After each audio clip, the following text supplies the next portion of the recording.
Jaya Chasudanandana Jaya Prajanaranjana Jaya Chasudanandana Jaya Prajanaranjana Jaya Chasudanandana Jaya Prajanaranjana Jaya Chasudanandana Jaya Prajanaranjana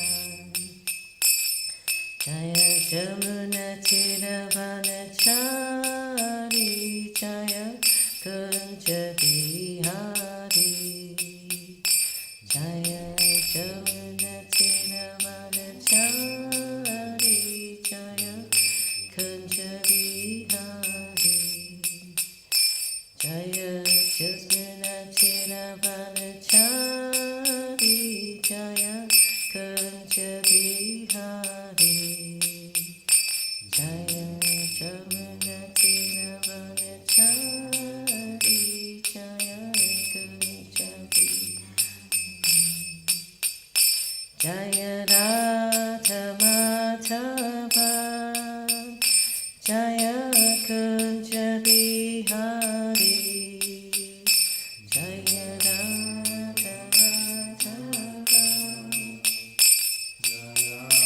Kunja Bihari Jaya Gopi Janavanava Jaya Girivaradhari Jaya Girivaradhari Jaya Gopi Janavanava Jaya Girivaradhari Jaya Girivaradhari Jaya Chasudanandana Jaya Prajanaranjana Jaya Chasudanandana Jaya Prajanaranjana Jaya Jamuna Chiravanachari Jaya Kunja Bihari Jaya Jamuna Chiravanachari Jaya Kunja Bihari Jaya Radha Madhava Radha Madhava Jarade Jarada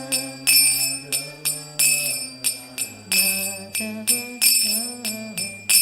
Jaya Kodanitai Jaya Maya Posasi Jaya Kodanitai Jaya Maya Posasi Kodanitai Jaya Maya Posasi Jaya Kodanitai Jaya Chitosinath Chitosinath Chitosinath Jaya Chitosinath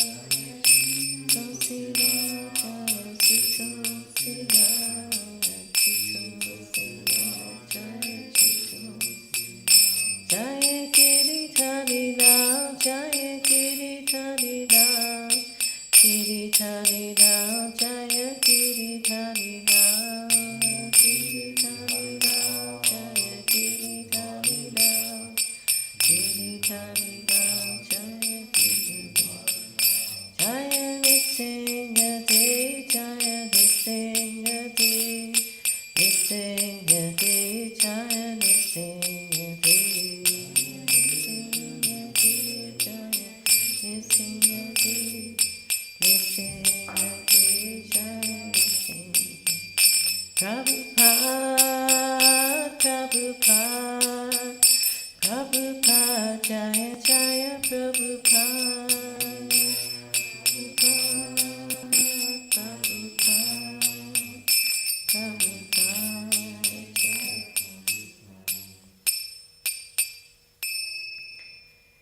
ISKCON Guru Vrinda ki jai, Srila Prabhupada ki jai, Grantharaj Srimad Bhagavatam ki jai, Nitai Gaur Premanandi. Let's read from Srila Rita, chapter entitled India Unifying ISKCON. Push to Krishna. We find in the Srimad Bhagavatam that Shukadev Goswami would approach the householders in the morning just so long as to give them a little bit of spiritual knowledge, and he would accept the offering of some milk. So the sannyasis and renunciants, generally, they wouldn't very much relish the association of householders because of this enjoying spirit and the association that it entails. So we are finding also within our society that those who are inclined to remaining celibate, they are finding the association of persons, even within our movement, who have this enjoying spirit to be somewhat detrimental to their own spiritual life. Prabhupada, then what is your proposal? You should drive them out the way? Madhudrisha, unless there is association, then they will never become purified. Tamal Krishna, no, that is not the problem, because everyone comes together for association. They come together in the temple for kirtan, for lectures, for prasadam. These things are common activities.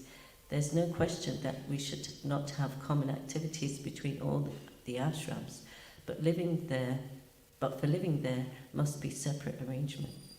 Prabhupada, now, even in the temple, you are complaining that a husband and wife are talking.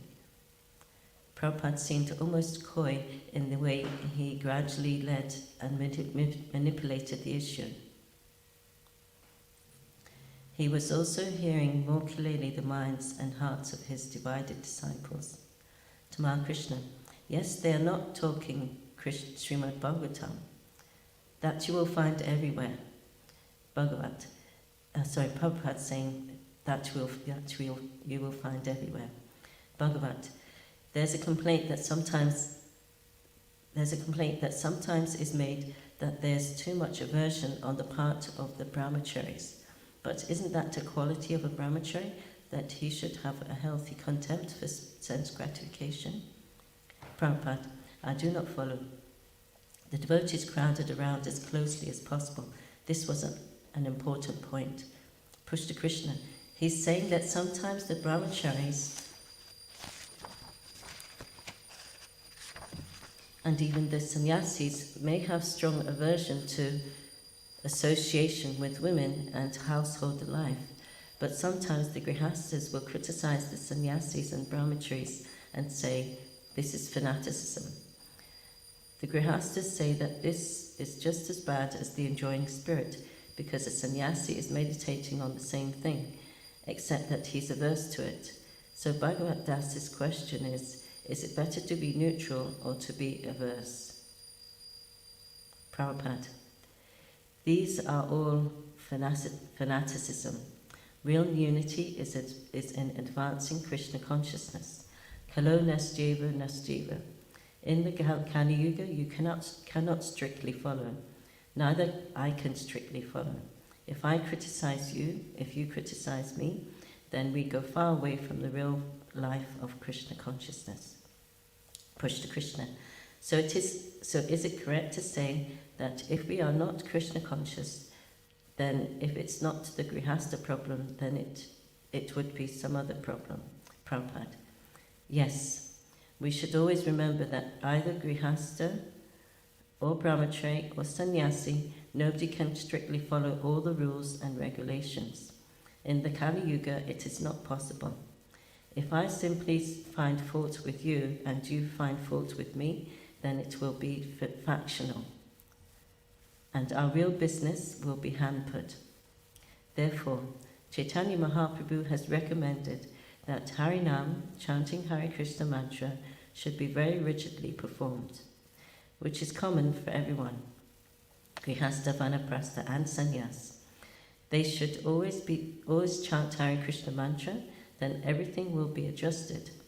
Otherwise, it is impossible to advance. We shall be complicated with the details only. This is called Niyamagraha, and I think I have explained it. Madhudrisha. Yes, in the Nectar of Instruction, Prabhupada, Niyamagraha is not good. Niyama means regulative principles, and agraha means not to accept. Agraha, this is agraha means not to accept, with the first A with a line over it, accentuating it. Agraha. So agraha, the short A, means the opposite, too eager to accept the regulative principles, but no advancement spiritually. Both of them are called niyamagraha. So the basic principle is that niyamagraha is not recommended.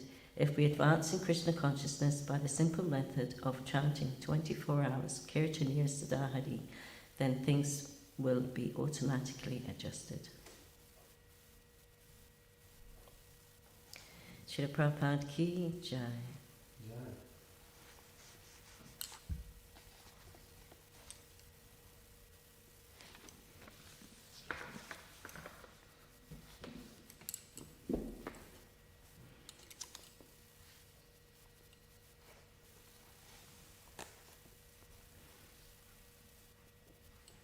So reading from Srimad Bhagavatam Canto 5, Chapter 10, entitled Maharaj Rahugana meets Jad Bharat.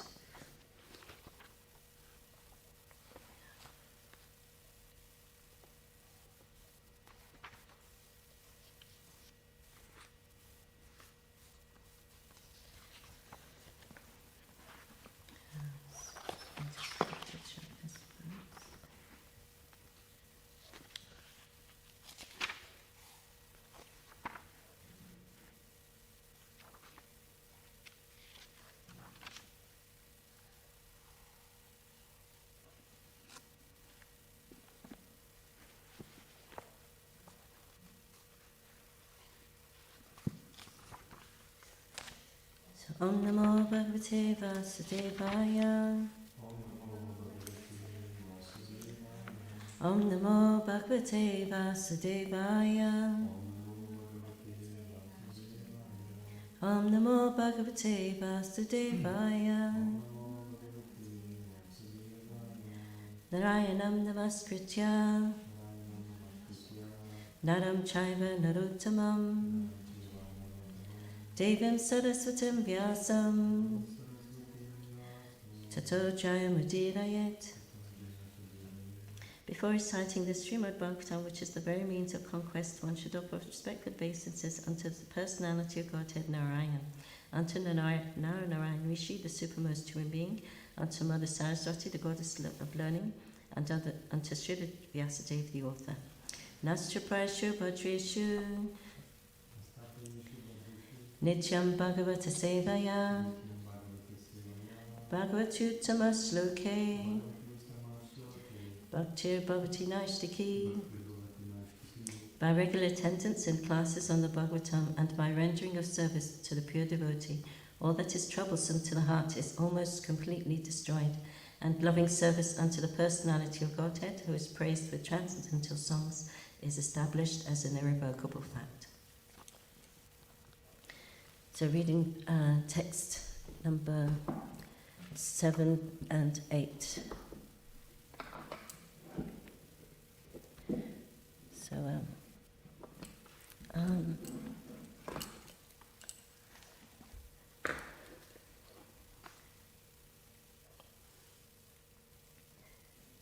So read the verse and translation, and we'll go through the verse of the next verse, and then we'll go through the rest of it together. Atapuna swas shibikayam vishama gatayam prakupita vacha rahugana kinridam are tvam jivam rito mam kadarati krityam pratri shasanam atikacharasi pramattasya chate karoli chikitsam dandapanir Ivachanataya ita prakritam swam vachishyasi iti. Translation. Thereafter, when the king saw that his palanquin was still being shaken by the carriers, he became very angry and said, "You rascal, what are you doing? Are you dead despite the life within your body? Do you not know that I am your master? You are disregarding me and are not carrying out my order. For this disobedience I shall now punish you, just as Yamaraj, the superintendent of death, punishes sinful people. I shall give you proper treatment so that you will come to your senses and do the correct thing. Evam bhavat abadam api vasamanam naradeva bimanam rajasa tamasanu videna madina tiraskrita shisha bhagavat priya niketam pandita maninam sabhagavan brahmano brahmabhuta savabhuta suritatma surgeshwara chadyayam nati vyutpanna matim smayamana iva vigata smaya idamaha. Please repeat. Evam. In this way, Bahu, much. Abadam, nonsensical. Api, although. Bashamanam, talking. Naradeva Abhimanam, King Rahugana, who thought himself the ruler. Rajasa, by the material mode of passion. Tamasa, as well as by the mode of ignorance. Anuvidena, being increased. Madina, by madness. Tiraskrita, who rebuked. Ashesha, innumerable. Bhagavat Priya Nikitam, devotees of the Lord. Pandita Maninam, considering himself a very learned scholar. Sa, that. Bhagavan, spiritually most powerful. Jad Bharat, Brahmana, a fully qualified Brahman. Brahmabhuta, fully self-realized. Sarvabhuta Surit Atma, who was thus the friend of all living entities. Yoga Ishvara, of the most advanced mystic yogis. Charyayam, in the behavior. Na ati vyutpanna matim, unto King Rahugana, who was not actually experienced. Smayamana, slightly smiling. Iva, like. Vigatam smaya, who was relieved from all material pride. Idam, this. Aha, spoke. Translation. Thinking himself a king, King Rahugana was in the bodily conception and was influenced by material nature's modes of passion and ignorance. Due to madness, he chastised Jad Bharat with uncalled for and contradictory words. Jad Bharat was the topmost devotee and the dear abode of the Supreme Personality of Godhead. Although considering himself very learned, the king did not know about the position of an advanced devotee situated in devotional service, nor did he know his characteristics. Jad Bharat was the residence of the Supreme Personality of Godhead. He always carried the form of the Lord within his heart. He was the dear friend of all living beings, and he did not entertain any bodily conception. He therefore smiled and spoke the following words. Purport. The distinction between a person in the bodily conception and a person beyond the bodily conception is presented in this verse. In the bodily conception, King Rahugana considered himself a king and chastised Jad Bharat. in so many unwanted ways. Being self-realized, Jad Bharat, who was fully situated on the transcendental platform, did not at all become angry. Instead, he smiled and began to deliver his teachings to King Rahugana. A highly advanced Vaishnava devotee is a friend to all living entities, and consequently he is a friend to his enemies also. In fact, he does not consider anyone to be his enemy. Surida Savabhiddehinam. Sometimes a Vaishnava becomes superficially angry at a non-devotee, but this is good for the non-devotee. We have several examples of this in Vedic literature. Once Narada became angry with the two sons of Kuvera, Nalakuvara and Manigriva, and he chastised them by turning them into trees. The result was that later they were liberated by Lord Shri Krishna. The devotee is situated on the absolute platform, and when he is angry or pleased, there is no difference, for in either case he bestows his benediction. Om Agani Tamandasya Ganachana Shakya Chakshana Mantam Jinatas Maishi Guruving Maha Vanchakalpa Chubischa Kipasindu Behavior Patitanam Pavnebhyo Vaishnavebhyo Namo Namaha Jai Shri Krishna Chaitanya Prabhu Nityananda Shri Dvaita Gadadhar Shri Vasari Gaur Bhaktivinoda Hare Krishna Krishna Krishna Hare Hare Hare Rama Rama Rama Hare Hare. So I'd like to thank the devotees for giving me the opportunity to speak, or rather practice speaking on the Bhagavatam, and by the blessings I'll be able to say something, and some discussion will be there. So as Prabhupada's saying here, the distinction between a person in the bodily conception and a person beyond the bodily conception is presented in this verse.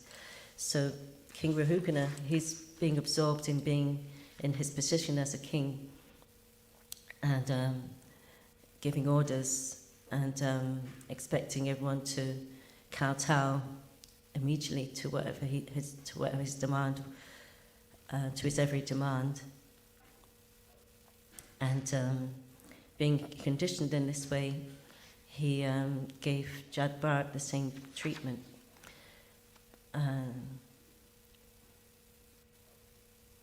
So King Rahugana was absorbed in the comfort of his body, and that his servants were following him accordingly.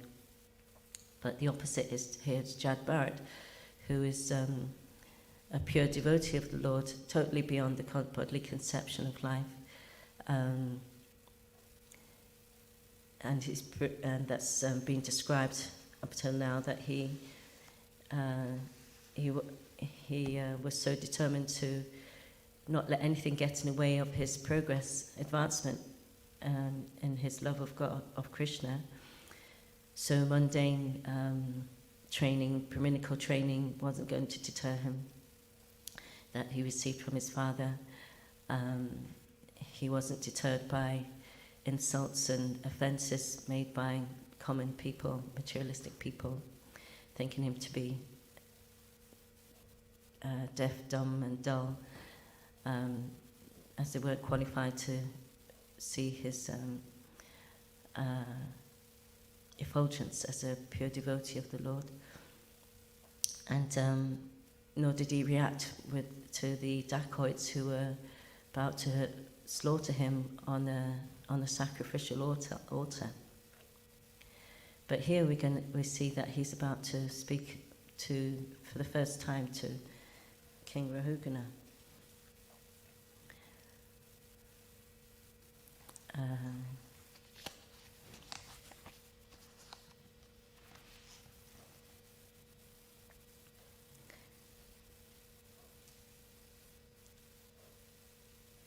So he was totally unconcerned with the onslaughts to his body and his mind, when he was totally focused on the Supreme Lord, and totally dependent on him. knowing that Krishna was the doer in of all activities, on all any situation. It was by the Lord, by his arrangement. So he didn't protest at any time. And this way he was passing all the tests to bring him for the Lord to gift him with love of Godhead. Because for one who's so dependent on the Lord, then the Lord comes to his rescue. And the devotee, he knows that even if he was to die, this would be a relief for him to be reunited with the Lord, because the Lord is his only object of meditation, his only goal.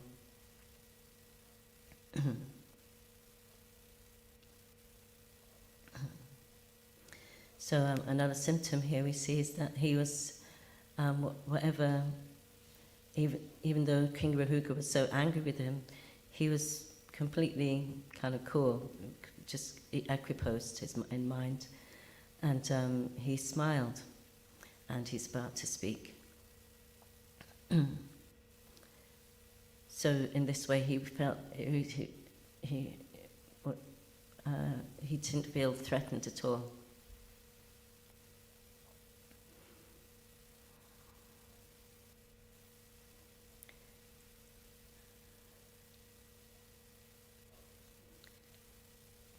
So we see how it's very much Krishna consciousness is a practical activity, that one that takes constant endeavour, especially in one's moods and one's attitude.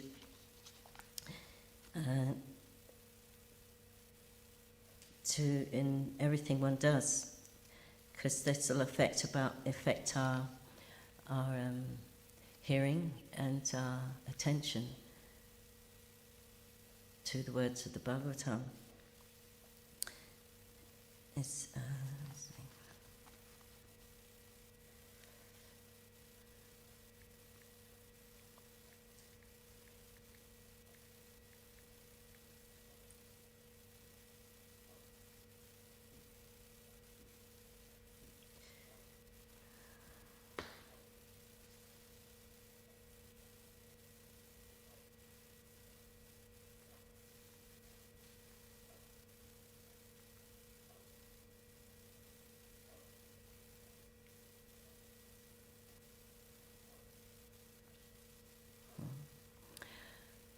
So it says in the Bhagavatam in one verse, does anyone know how one, it mentions how one should be rapt in attention when one hearing the Bhagavatam. Let's see if I can find it. It's just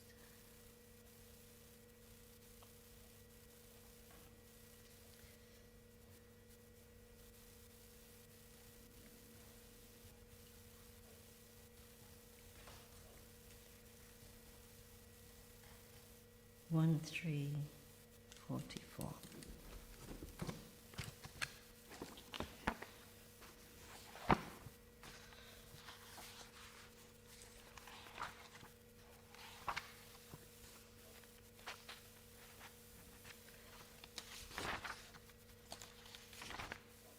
So basically it's saying it's not a mechanical process, that we can't just plod along and think we'll get some kind of result. There'd be some benefit, but one's advancement would be very slow. 1:3:44.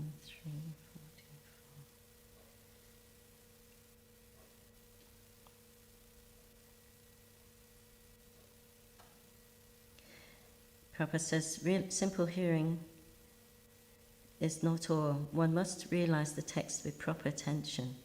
The word Navishta means that Sutta Goswami drank the juice of Bhagavatam through his ears. That is the real process of receiving Bhagavatam. One should hear with rapt attention from the real person, and then he can at once realize the presence of the Lord in every page. The secret of knowing Bhagavatam is mentioned here. No one can give rapt attention who is not pure in mind. No one can be pure in mind who is not pure in action. No one can be pure in action if one is not pure in eating, sleeping, fearing, and mating. But somehow or other, if someone hears with rapt attention from the right person, at the very beginning, one can assuredly see Lord Krishna in person in the pages of the Bhagavatam. So it starts with being pure in eating, sleeping, fearing, and mating. So when eating, like honouring prasadam, not just eating prasadam, sleeping for what is necessary to conduct our service, and fearing Maya and being attached to Krishna.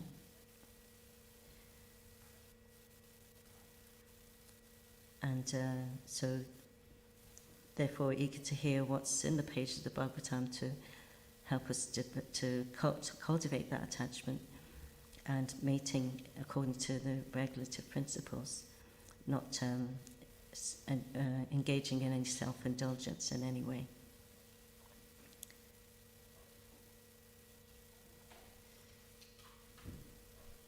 So in this way we can be pure in action.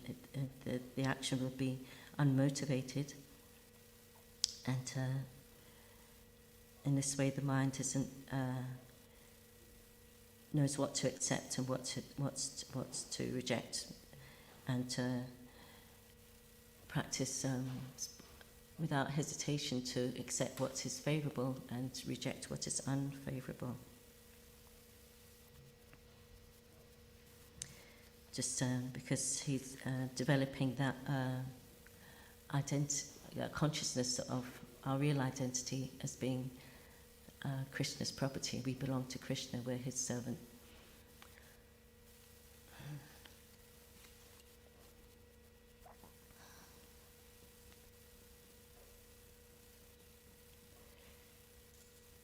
So he didn't become angry at all, and just smiled, and we see how this is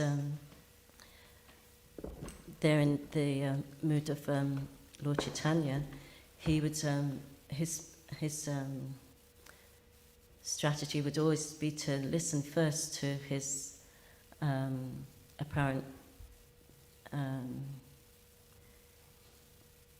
teacher, or someone who was a self-imposed teacher, or coming across as or had some other vad or conviction, even though they were totally opposed to bhakti and what he came to achieve. So he would first of all listen to them, and then he would speak. So similarly here, Jad Bharat has listened to King Rahuga, what all he had to say when the chance was there. He's about to speak. So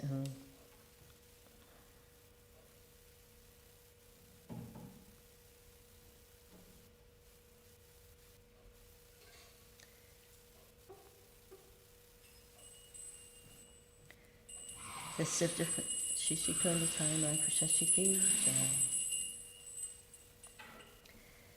So there's different ways in which we can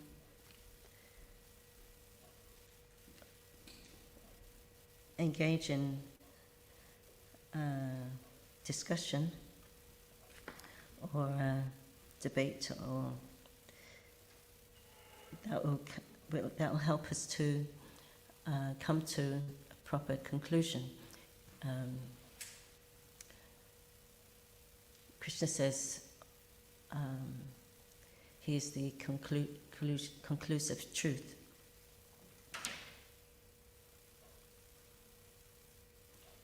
So we see on the one hand how King Rahugana, there's qualities of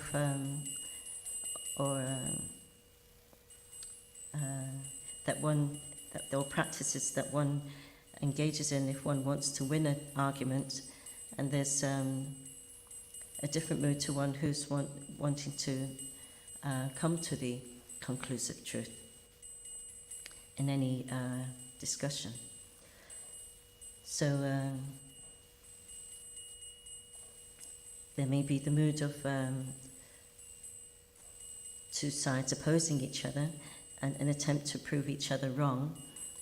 So they may not be giving each other a chance to speak, even just talking over each other. Whereas someone who's serious about coming to a right conclusion, then they're collaborative. They work together towards a common understanding. So they find some common ground. And someone who's trying to argue their point, wanting to win, just out to win as the goal, isn't going to find, they're just trying to prove that they themselves to be the absolute truth. Whereas someone who's willing to be corrected, then they have finding the common ground as the goal, at least to find something that they can agree on.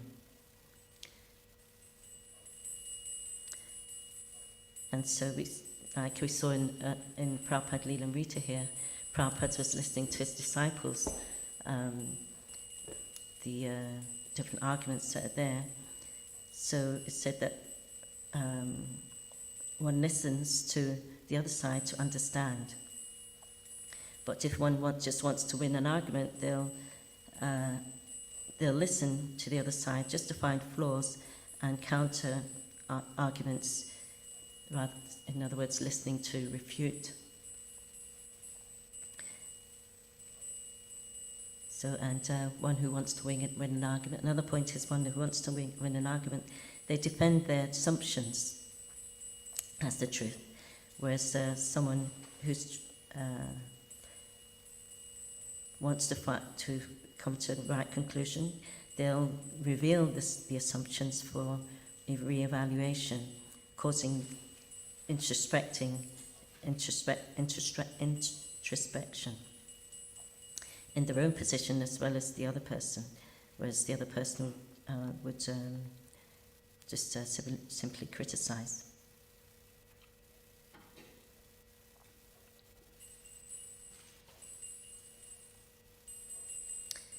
And another point is, this is coming from Vajra Biharidas, Prabhupada disciple who works in conflict resolution at governmental level. So he was given in an interview, he's given all these tips, and it's analysing the difference of the two. So someone who just wants to win, they'll defend their own position as the best solution and exclude all other solutions. One into dialogue opens the possibility of reaching a better solution than any of the original solutions. In a debate, one creates a closed-minded attitude, a determination to be right, and one who's open creates an open-minded attitude, an openness to being wrong and an openness to change. In a debate, one prompts a search for glaring differences, and in one who's open prompts a search for basic agreements. Like you see that in different religions, how they tend to focus on the differences and willing to, in some cases, go to war over those differences rather than seeing the what they agree on and appreciate that they're at least worshipping God, the same Father. And the last one here is, in a debate, one involves a countering of the other position without focusing on feelings or relationship, and often belittles or depreciates the other person. And one who's open, it involves a real concern for the other person and does not seek to alienate or offend. So this is Jad Bharat's position here, how he sees King Rahugana as a spirit soul in a body that's conducted by the modes of passion and ignorance. And his words are just to enlighten King Rahugana. So there must have been something in the past that King Rahugana did to deserve this, that such a personality as Jad Bharat, on the highest form of spiritual advancement, is giving his time to this king, who seems to be just obsessed with his position and doing what he wants to do. So it's I haven't heard of any. There's the untold Bhagavatam. There's always a story behind the story. There's examples of how is it that the washerman who was killed by Krishna just came to face with Krishna, if he was so inimical to him, and so many demons. But it says with the washerman that he actually performed devotional service for many lifetimes, but it wasn't with a proper mood. So he got enough credits to be able to see Krishna, have his association, but he wasn't. He didn't have the awareness or consciousness, developed consciousness to actually appreciate it. So, therefore he offered words of abuse to Krishna instead of words of glorification, as any other sincere devotee would do.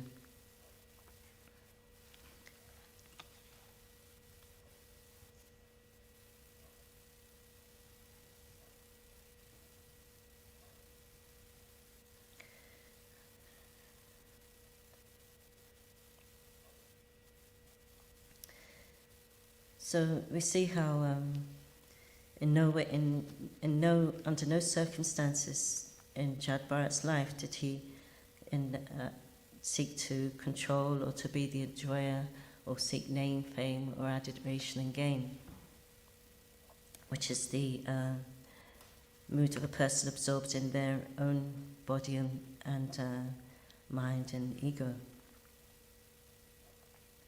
He never wanted to be the master in any situation.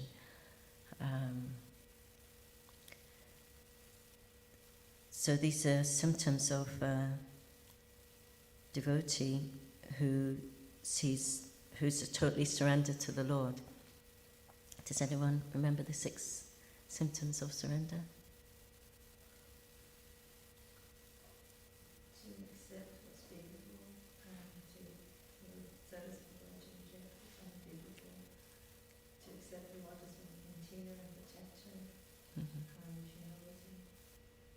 Meek and humble.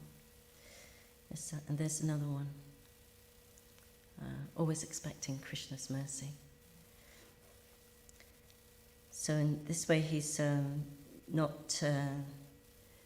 that's why he's so fearless, because he had that conviction that the Lord is going to protect him at whatever happens. And by accepting what's favourable and rejecting what's unfavourable, he's making another step forward, taking steps forward to Krishna and being meek and humble, accepting oneself not as knowing how little we are as the spirit soul, and how everything has happened by the Lord's arrangement, and appreciating that. And also always expecting Krishna's mercy, no matter when we be going through a very difficult situation. But the devotee always has the option of praying for Krishna for his mercy, to be able to succeed in whatever the Lord wants of him in that situation. or when things are going good, or so-called good, that praying to the Lord that one doesn't become intoxicated by it, and therefore in the absence of that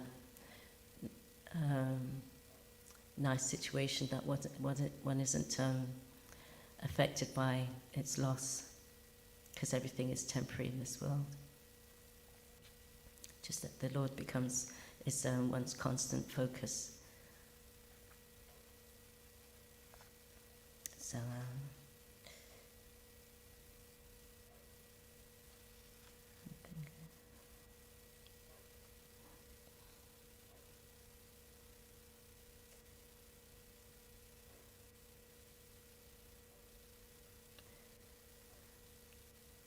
So just to take every opportunity for us to see there's so many opportunities of making advancement every day in our spiritual life, and to develop that mood, to be conscious of that, and accepting what's favourable, to cultivate it, and avoid those things that endanger that focus. So I'll stop there if there's any questions or comments. It seems like this is the first time that Jack spoke.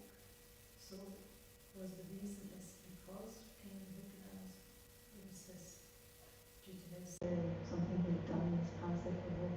Was there a reason why Jack actually spoke the first time? Is there a reason that's explained here? I can only go on what, like I said before, it can only go on what we hear, like Prabhupada says here.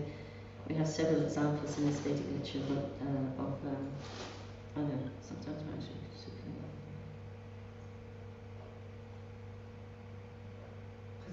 he could have not spoken like he yeah. has in the past. Yeah.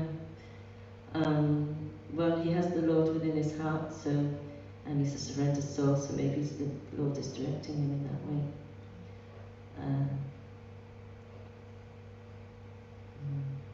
Because being merciful, because being of the higher class, says how he was earlier, how he was expert in political science and something else.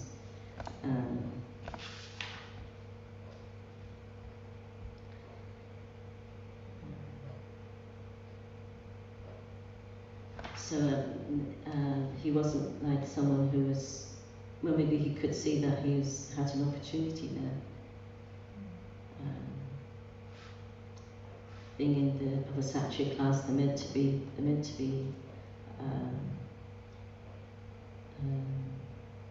respectful to the Brahmins. So if when Jabbar revealed himself to be a Brahmin or higher than that, then he maybe could recognise it due to that. But other than that, I can't really see.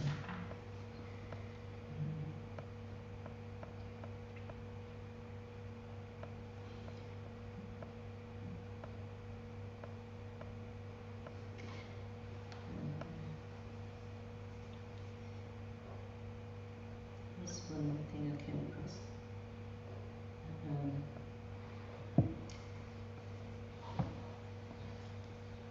So we've been having these discussions with Mahatma about not being disturbed by what seems to an onslaught to our minds, disturbing to our minds and affecting us. So I came across this nice thing here.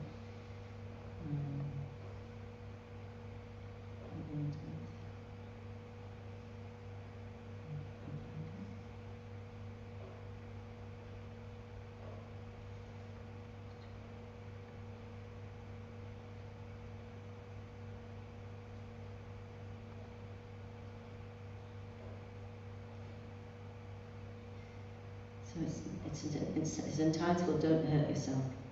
So while touring the country to impart his teachings to people, a spiritual teacher reached a village in which the head man disliked holy men. He was very much irritated when anybody talked about Krishna. When this village head man came to know that the Guru was coming to their village along with his disciples, that day that day begging alms, he called a meeting of all the villagers and ordered them, nobody should offer alms to this Guru when he comes to our village to beg alms today. Don't even open the doors of your houses when he comes. He himself also put a lock on the door of his house and sat on the porch in front of it. When the holy man came to the house of the headman, he stood in front of it and called, Bhagavati Bhiksham Dehi, Mother, give alms. The village headman at once flew into a rage on hearing this. He said to him, O lazy mendicant, you have no work to do except to fill your belly by begging. On top of it, you ruined the lives of so many young men by making them your disciples. You have no right teaching others. He shouted, You are as stupid as everyone else. You are nothing but a fake. Go away from here and earn your living by hard work. Without even a bit of agitation, the holy man said smilingly to the headman, Sir, I have a query. Will you kindly resolve it? What is the query? Thundered the headman. Then the teacher said, Tell me, if you buy a gift for someone and that someone does not take it, to whom does the gift belong? The man was surprised to be asked such a strange question and answered, It would belong to me because I bought the gift. The holy man then smiled and said, You have given me the correct reply. I came to your house and begged for alms, but you gave me the alms of abuse, which I declined to accept. To whom will these abuses then return? You yourself gave the answer. If you become angry with me and I do not get insulted, then the anger falls back on you. You are then the only one who becomes unhappy, not me. All you have done is hurt yourself.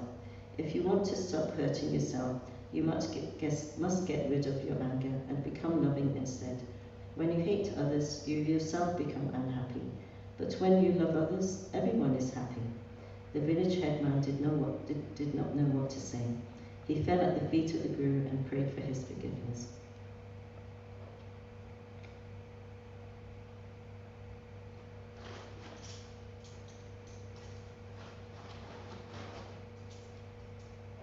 So,